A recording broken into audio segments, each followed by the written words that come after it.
اسمع ذي. يقول لك جورج قرداحي يسأل بدوي، قال له إذا بتريد فاضل لك سؤال واحد وتحصل على المليون، شنو الحيوان اللي يبدأ بحرف الذال؟ قال له ذبيحة.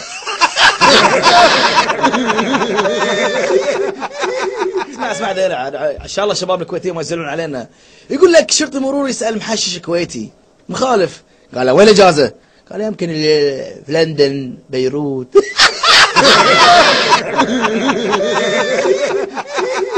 سعودي هاي وايد حلوة.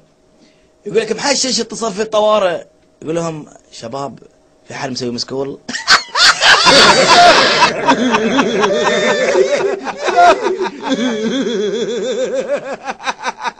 سألوا مصري ليش الشعب المصري يحلفون كثير؟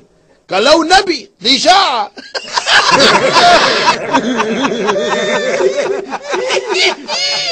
جورج قرداحي بعد يسأل واحد بدوي، يقول له إذا بتريد اسم وزير الدفاع الصيني، قال شن حرب شن.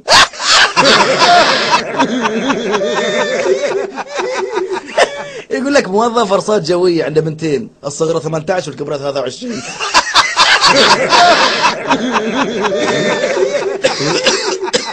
اسمع ذي. يقول لك طرار ميت من اليوع، قال حق نذل عطني اي شيء جزاك الله خير انا جوعان، قام عطاه حبوب فتح الشهية.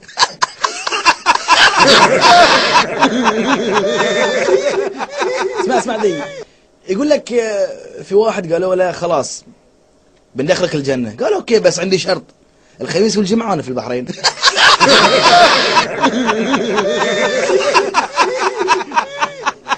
يا اسمع لا هذه علوة اسمعها. يقول لك بدوي صاد زوجته طقها طق، قال ليش طقها يا ريال؟ قال بنت الكلب ربحت إقامة في فندق مع شخص.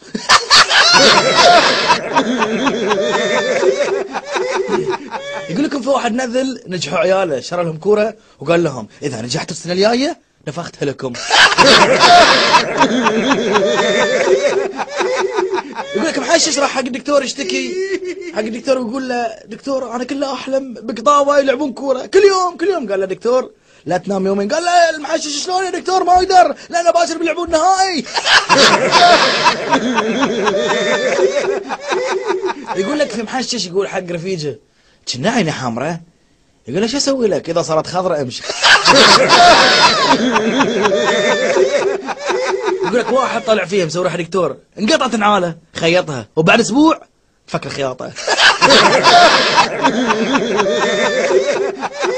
يا اسمعها. يقول لك ملقوفه قالوا له بنعطيك $500,000 بس ما تتلاقي فين، قالت بس ابي اعرف النص الثاني حق من هو.